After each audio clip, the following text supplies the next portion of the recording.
자, 그래서 이제 찬성 2의 입론부터 다시 본격적으로 볼 텐데, 찬성 2, 찬성 측 제2토론자예요. 하나의 국가는 국제사회의 일원으로서 책임과 의무를 이행합니다.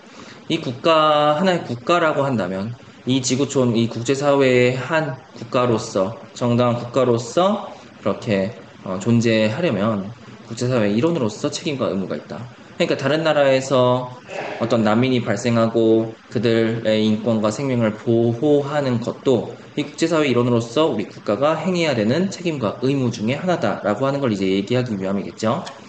난민의 생명과 인권을 보호하는 것, 이것도 역시 마찬가지로 각 국가가 국제사회 일원으로서 해야 할 중요한 의무 중 하나다. 그런 난민의 생명과 인권에 대해서 우리가 모른 척하거나 등한시해서는 안 된다라는 말을 하고 있는 거지.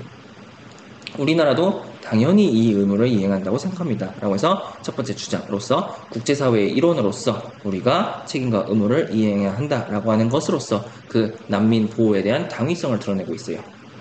네, 일단 이 주장을 뒷받침하는 객관적 자료가 제시되지 않았다고 말하고 있네. 아니, 그런 기준은 누가 정했어? 라고 하는 이러한 기준에 따르면 이러한 자료에 이러한 보고서에 따르면 그런 내용이 없다라는 거지, 그치? 이건 분명히 비판점이라고 말할 수가 있어요. 공격 대상, 먹잇감이 될 수가 있는 거죠.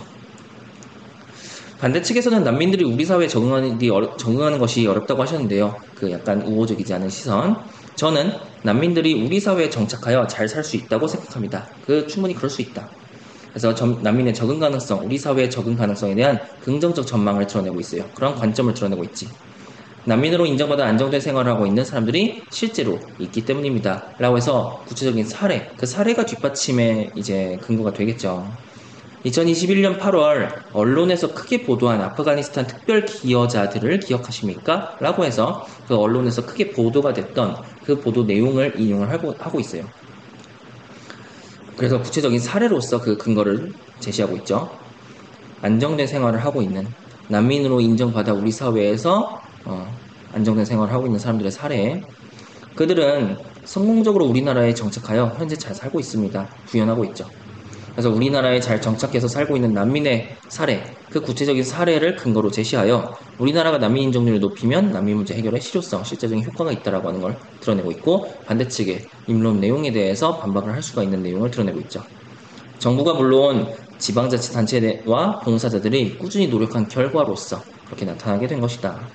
2018년에 제주도에 왔던 예멘 난민 신청자, 아까 그 500여 명의 난민들 신청자 중에서 난민 지위를 인정받은 사람들도 현재 그 지역에 정착하여 잘 살고 있다라고 하는 주장 두 번째 근거가 되는 거죠.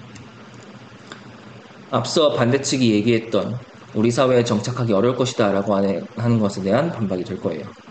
취업도 하고 동네 사람들과 또 어울리면서 행복하게 살고 있고 심지어 작가로도 활동하면서 그렇게 지낸다고 합니다. 이러한 구체적인 사례들이 있지 않냐, 실제로 잘 정착해서 살고 있는 사례들이 있지 않냐 라고 하는 것이죠. 자, 그럼 이제 반대측 제1토론자께서 반대 신문해 주시기 바랍니다. 방금 말했던 그런 찬성 측 제2토론자의 입론에 대해서 반박하는 질문을 할 거야. 우리나라가 국제사회의 일원으로서 의무를 다해야 하는 점에는 역시 동의합니다. 하지만 반드시 난민을 받아들이는 것으로만 그 국제사회의 일원으로서의 의무를 우리가 해야 하는 걸까요? 꼭 그것을 함으로써 우리가 국제사회의 일원으로서 의무와 책임을 이행하는 그것만으로 하는 것은 아니지 않냐라고 하는 걸 하고 있죠. 그런 얘기를 하고 있죠. 난민의 생명과 인권을 위해서 난민기구에 우리가 물질적 지원을 하는 등 다른 방법들, 난민 인정을 하는 방법 외에 이러한 방법들을 통해서도 그러한 난민의 생명과 인권을 보호하는 그러한 의무를 우리가 다할 수 있지 않을까요? 다른 방법이 있지 않냐라고 하는 걸 드러내고 있죠. 반드시 난민의 인정률을 높이는 것이 유일한 방법은 아니다라는 거예요. 그 의무를 행하는 것은 아니다라는 거지. 전 세계적으로 난민이 늘어나고 있는 상황에서 간접적 지원, 그러니까 난민 기구에 물질적 지원을 하는 것은 간접적 지원이 되는 것인데, 그것만으로는 난민의 생명과 인권을 보호하는 데 분명히 한계가 있고 효과적이지도 않다라고 하는 그 방법, 반대측이 제시했던 그 방법에 대해서 한계점을 드러내고 있어요. 한계점을 드러내면서 반박을 하고 있는 거죠, 결국. 그러한 방법, 그러한 간접적인 지원이 아니라 우리가 직접적인 지원을 해야 되는 것이고, 그것이 결국 난민 인정률을 높이는 것, 난민 인정을 해주는 것, 그것이 직접적인 지원이 될 것이다 라는 거죠. 아프가니스탄 특별 기여자들이 성공적으로 정착하여 생활하고 있다는 것을 근거로 난민들이 우리 사회에 잘 적응할 수 있다고 주장하셨는데요. 그래서 자, 주장 두 번째, 주장 2의 근거를 확인하고 있는데 이들은 우리나라와 이미 밀접하게 관련 있는 사람들이어서 가능했던 건 아닐까요? 그 아프리칸 특별 기여자들, 그들이 정착해서 잘 살고 있는데 그것이 크게 보도가 된 적이 있었었는데 그들은 이미 우리나라와 밀접하게 관련이 되어 있었다라고 하는 걸 드러내고 있죠. 아까 앞에서 찬성 측이 얘기하지 않았던 내용이에요. 이들의 경우를 난민 전체로 일반화할 수 있을까요? 라고 하고 있죠. 그래서 이미 밀접한 연관이 있었기 때문에 그래서 그러한 이유로 그게 결정적으로 작용해서 우리 사회에 잘 적응한 것이는 아닌지 물어서 찬성 2가 활용한 근거가 찬성 측 입장에 치우친 근거는 아닌지 그 근거의 공정성을 지적을 하고 있어요. 그 근거를 과연 그 찬성 측 제2토론자가 입론을 하는 데에 사용할 수 있는 적절한 근거냐, 공정한 근거냐 라고 하는 걸 지적하고 있죠. 그래서 우리나라와 밀접한 연관이 있는 난민이 반대의 경우인 거죠. 그런 난민이 아니라면 과연 그들과 마찬가지로 우리 사회에 적응할 수 있을까요? 적응하는 것 어려울 수 있다라고 하는 걸 드러내고 있죠. 너무 일부의 사례를 전체 난민으로서 일반화한 그런 일반화의 오류를 범하고 있는 건 아닌지 질문하고 있죠. 물론 아프가니스탄 특별 기여자들의 경우는 일반적이진 않습니다. 특별한 사례고 그러한 특별한 사례를 그렇게 일반화시키는 것에 대한 어떤 논리에 대해서 지금 이러한 대답을 했어요. 우리나라와 긴밀한 관계를 맺고 있었기 때문에 입국 과정에서부터 정부의 도움을 받았습니다. 다른 난민들이 막 떼먹하고 막 그럴 때 입국 과정에서부터 우리 정부의 도움을 받았던 그런 특별한 경우이기는 하다. 하지만 역적어 한꺼번에 난민을 인정한 사례고 이들이 우리나라에 잘 정착한 사실이 중요하다고 생각합니다. 한꺼번에 그렇게 많은 수의 난민을 인정한 사례는 드물다. 그리고 그렇게 한꺼번에 많은 수의 난민을 그렇게 인정하게 된 그 사례가 앞으로 우리가 더 많은 난민을 가능성을 그리고 그들이 심지어 잘 정착하고 있지 않냐. 그 사실이 중요하다는 것이. 그래서 우리나라와 긴밀한 관계를 맺고 있는 난민들의 사례, 좀 약간 특수한 사례이기는 하나, 그것을 일반화시키는 것. 다른 난민들 전체로 그렇게 확대해서 그렇게 생각하는 것, 그거 논리적으로 그렇게 틀린 것이 아니다라고 얘기하고 있어요. 결국은 그들이 잘 정착했느냐를 봐야 된다는 것이지. 사회자가 마지막으로 반대측 제2토론자께서 이제 입론할 거고 그 반대측 제2토론자의 입론 내용에 대해서 역시 반대 신문이 이어질 거예요. 반대측 제2토론자의 입론. 우리나라는 경제협력개발기구 회원국의 평균 수준으로 난민 인정률을 높일 만한 그런 준비가 충분히 안 되어 있다. 그런 여건이 지금 안 되어 있다. 마련되어 있지 않다. 그래서 반대측 제2토론자의 주장 첫 번째. 준비 안 되어 있다는 거죠. 준비가 안 된 상태에서 갑작스럽게 많은 수의 난민을 받게 되거나 난민 인정률을 높이게 되는 것은 더 많은 역효과를 불러일으킨다는 것을 말할 거예요. 2013년에 우리가 난민법이라고 하는 법을 시행해서 합리적 절차에 따라서 심사를 하고 있지만 역적어 난민 심사에 필요한 그런 인력이 부족하다. 그러니까 법률은 제정이 되었지만 그래서 합리적 절차에 따라서 심사라고 하는 것은 심사 단계는 이루어지고 있지만 그 난민 심사에 필요한 인력이라고 하는 것이 부족하다는 거죠. 그래서 그 근거를 제시하고 있어요. 인력의 부족. 난민 심사에 필요한 인력이 부족함으로 난민 인정률을 높이는 것, 지금 그런 준비가 되어 있지 않다라고 하는 그 난민 인정률을 높이는 것이 어렵다라고 하는 것을 드러내고 있죠. 2021년에는 공무원 한 명이 평균 129건이나 되는 난민 심사를 담당했고 심사 결과를 기다리는 대기 시간이 평균 20.8개월이었다고 합니다. 그렇다면 그 사람들은 난민 심사를 기다리는 사람들은 아직 난민으로 인정받지 못한 상태인 것이고요. 어떻게 보면 약간 불법 체류까지는 아니더라도 어쨌든 난민으로서 인정받지 못한 어떤 불안정한 지위로서 20.8개월의 시간을 기다리고 있어야 된다는 거지. 통역할 사람도 구하기 어렵다고 합니다. 라고 해서 그 근거들에 대해서 부연을 하고 있어요.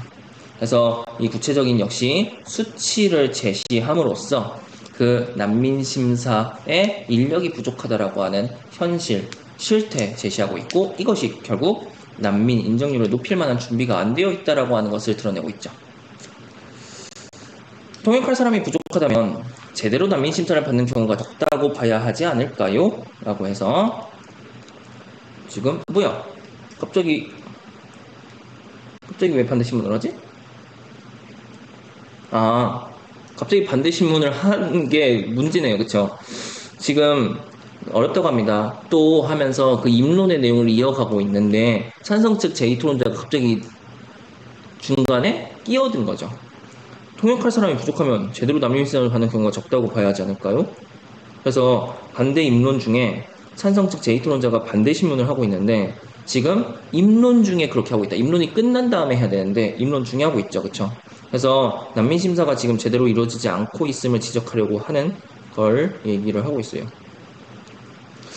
찬성 측 제2토론자가 토론의 규칙을 지키지 않고 있다고 말할 수 있겠죠.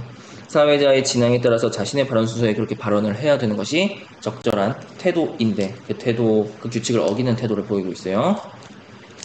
아직 제 발언이 끝나지 않았습니다. 반대측 제2토론자 발끈해가지고 사회자가 여기서 개입해야겠죠. 반대신문은 반대측의 입론이 끝난 뒤 진행해 주십시오. 반대측 토론자의 입론을 계속해서 듣겠습니다. 해서 그 상황에 대해서 정리하고 있고 순서 지킬 수 있도록 그렇게 이어서 입론을 할 수 있도록 그렇게 하고 있죠. 또 난민의 정착 생활을 돕기 위한 제도가 이거 또부터 이제 하고 싶었단 말이었어요. 제도가 제대로 갖춰지지 않았다 지금. 공무원 등의 인력 부족과 지금 제도적인 측면에서의 문제를 지적하고 있어요. 대표적으로 독일은 난민들이 도착한 초기부터 취업활동을 하여 난민 스스로 생계를 유지, 지역민과 소통하도록 독일어를 배우게 하고 있다라고 해서 첫 번째 주장에 대해서 세 번째 근거를 제시하고 있죠. 국가의 책무와 난민의 의무를 법으로 그렇게 정해놓은 것이다. 그래서 우리나라와 대비되는 독일은 이러한 제도가 잘 갖춰져 있는 그러한 사례를 제시를 한 게 우리나라는 이러한 독일에 비해서 아직 그 제도로 갖춰져 있지 못하다라고 하는 걸 말하기 위해서 이러한 근거를 제시를 했어요. 이 독일은 이러한 제도적 기반이 있었기 때문에 찬성 측이 말씀하신 경제성장도 가능하지 않았을까요? 독일은 이러한 앞에서 찬성 측 제1토론자의 입론에서 경제성장과 같은 긍정적인 효과가 있다. 난민 인정률을 높이면 그것에 대해서 지금 이런 식으로 반박을 하고 있죠. 이런 제도적 기반이 갖춰져 있었기 때문에 경제성장도 가능했을 것이다. 하지만 우리나라는 다르다. 우리나라는 이러한 제도적 기반이 제대로 갖춰져 있지 못하기 때문에 앞서 찬성 측이 말했던 그러한 긍정적인 효과가 나타나기 어렵다라는 것이죠. 그래서 제도적 기반으로 바탕으로 하는 경제성장인데 우리나라는 이러한 제도적 기반이 갖춰져 있지 못한 상태이기 때문에 난민 유입으로 경제성장을 이루는 것, 찬성 측의 그러한 말대로 경제성장을 이루는 것도 역시 어렵다라는 거죠. 우리나라는 아직 준비가 되어 있지 않다. 그래서 대조되죠. 그렇죠? 이러한 상황에서 대규모로 난민을 받아들이기에는 현실적으로 어렵다라고 하는 입장 정리를 하고 있어요. 자, 이제 찬성 측 제2토론자 반대신문 이어지네요. 반대측 제2토론자께서는 우리나라의 난민 인정이 합리적 절차에 따라서 진행된다고 하셨습니다. 라고 해서 분명히 그렇게 말하지 않았냐라고 하고 있죠. 그런데 난민을 심사하는 데 필요한 인력이 부족하다면 난민 심사가 제대로 진행된다고 볼 수 있지 않을까요? 난민을 심사하는 데 필요한 인력이 부족해. 만약에 그렇다고 하면 난민 심사가 제대로 진행된다고 볼 수 있을까요? 난민 심사 지금 제대로 이루어지지 못하고 있는 거 아닙니까? 그래서 난민 심사 인력이 부족함으로 현실적 어려움이 있다고 해서 난민 인정률을 높일 준비가 안 되어 있다고 했는데 난민 심사가 제대로 진행되는 것은 맞는지 지금 지적을 하고 있어요. 법에 따라 제대로 심사하고는 있지만 현실적인 어려움이 있음을 밝힌 것이고 그렇기 때문에 난민 인정률을 높이기 어렵다고 말씀드린 겁니다. 그래서 그런 지적에 대해서 반박을 하고 있죠. 현실적 어려움이 있을 뿐 난민 심사는 합리적 절차에 따라서 지금 진행되고 있어. 그래서 난민 인정률을 높이기 어렵다라고 하는 자신의 견해를 다시 드러나고 있죠. 난민 심사, 난민 인정률을 높이기 어렵다. 지금 이게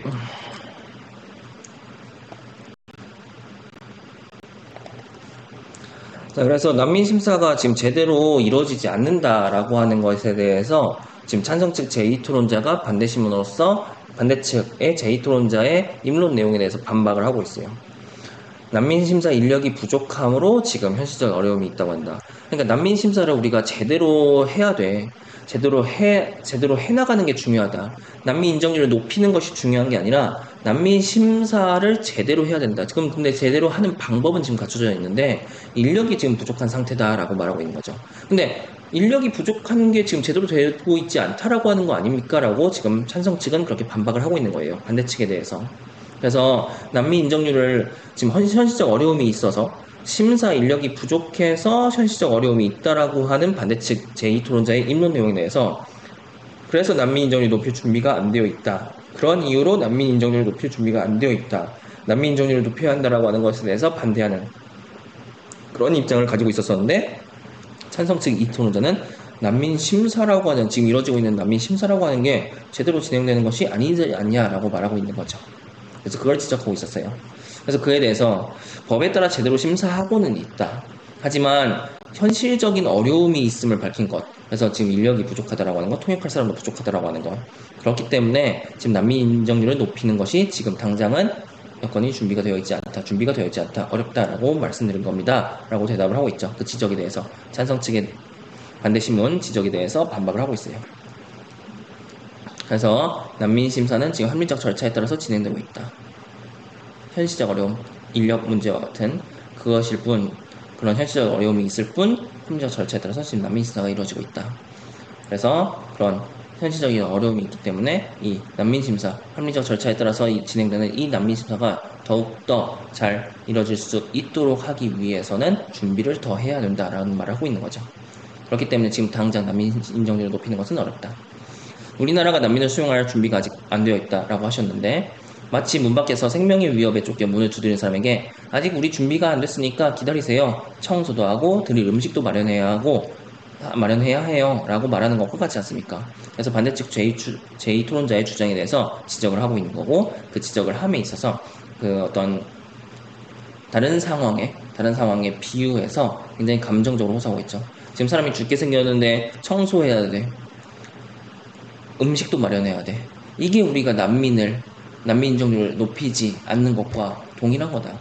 그들은 자신들의 생명과 인권을 지키기 위해서 우리나라에 그렇게 난민으로서 오게 되었는데 그 사람들에게 우리 아직 준비 안 됐습니다. 우리 인력 더 충원해야 돼요. 라고 하는 그런 말을 동일하게 하고 있는 거 아니냐라고 하는 것으로서 굉장히 지적을 하고 있죠. 감정적으로 호소하고 있는데 이게 어떤 논리적 허점으로서 논리적으로 지적하고 있는 것은 아니다라고 해서 좀 상대적으로 좀 적절하지 않은 어떤 그런 설득력 있는 그런 반대신문은 아니라고 보여져요. 그래서 섣불리 문을 열어주었다가 그 말 듣고 우리 가족의 안정이 깨진다면 그러니까 우리 가족의 어떤 질서와 안정이 깨진다면 어떻게 하시겠습니까? 쉽게 문을 열어줄 수 있을까요? 라고 해서 그 지적에 대해서 재반박을 다시 한번 역질문을 통해서 하고 있죠. 그래서 앞서 제시했던 국민 여론조사 결과와 연관해서 우리 가족의 안정 역시 비유적인 표현이죠. 그쵸? 자국민의 안전이 최우선적으로 고려되어야 하는 이 난민 문제에 있어서 자국민의 안전이 가장 최우선적으로 고려되어야 하는 요소이다 라고 하는 것을 강조하는 비유적인 표현이었어요. 그래서 그 다음 단계가 이제 반론 단계인데 그 반론 단계는 지금 생략이 되어 있네요. 그죠? 이 반론은 어떻게 이어지냐면 반대측 제1토론자가 반론하고요. 찬성측 제1토론자가 반론하고 반대측 제2토론자가 반론하고 찬성측 제2토론자가 반론해요. 앞에 나왔던 자신의 주장을 강화하는 발언과 함께 상대측의 주장, 상대측의 어떤 논리, 이런 허점, 이런 것들을, 이런 논리적 문제점을 지적하는 내용으로서 반론이라는 말을 하는 것이고, 그런 반론이 끝난 다음에 이제 사회자가 열띤 토론 감사합니다. 토론자들에게 감사 인사하고, 이것으로 우리나라의 난민 인정률을 경제협력개발기구 회원국의 평균 수준으로 높여야 한다라고 하는 논제 재확인, 그 논제로 열린 토론을 마무리하겠다라고 해서 토론을 마무리하고 있어요. 토론에 참여해주신 찬성측, 반대측 토론자 모두 수고하셨고 경청해주신 청중 여러분에게도 감사 인사를 빼놓지 않고 하고 있네요. 그래서 사회자의 역할 마지막 부분에서 확인할 수 있죠. 토론 마무리하면서 토론자와 청중에게 감사를 전하는 그런 역할을 우리가 살펴볼 수 있어요. 그래서 처음 부분에서 토론에 오늘 우리가 토론을 통해서 다룰 주제, 즉 논제를 소개했고 어떤 유형으로서 토론이 이루어질 것인지 반대신문식 토론으로서 이루어진다는 걸 제시를 했었고 소개했었고 토론을 오늘 진행할 수 있는 역할 그리고 토론자에게 주의사항을 안내하며 토론을 마무리하는 그런 중요한 역할을 하는 사회적 역할까지 우리가 살펴볼 수 있었던 지문이었다. 자, 그래서 이 해당 토론에 대한 정리 내용이 뒤에 나와 있으니까 앞에서 우리가 쭉 봤던 내용들 정리된 내용을 통해서 다시 한번 확인해 보시고 일단 영상 자체 고등학교 1학년 미래엔 공통국어 1 4-2단원이었죠. 논증하고 토론하기. 논증한다는 게 논리적으로 증명한다는 거예요. 논리적으로 증명한다는 것 자체가 자신의 주장을 논리적으로 증명한다는 것이고 그 주장을 논리적으로 증명한다는 것은 적절한 이유와 신뢰성 있는, 그리고 타당한 근거, 공정한 근거 이런 것들을 제시를 하는 것, 것으로서 뒷받침하는 것, 이런 것들이 논리적 증명이라고 말할 수 있겠습니다. 해당 영상은, 설명 영상은 여기까지 하는 걸로 하고, 잘 모르겠는, 잘 이해가 안 되는 내용이 있다면 현강에서 얼마든지 질문함으로써 확실하게 이해하고 넘어갈 수 있도록 할게요. 오늘 영상 여기까지 할게요.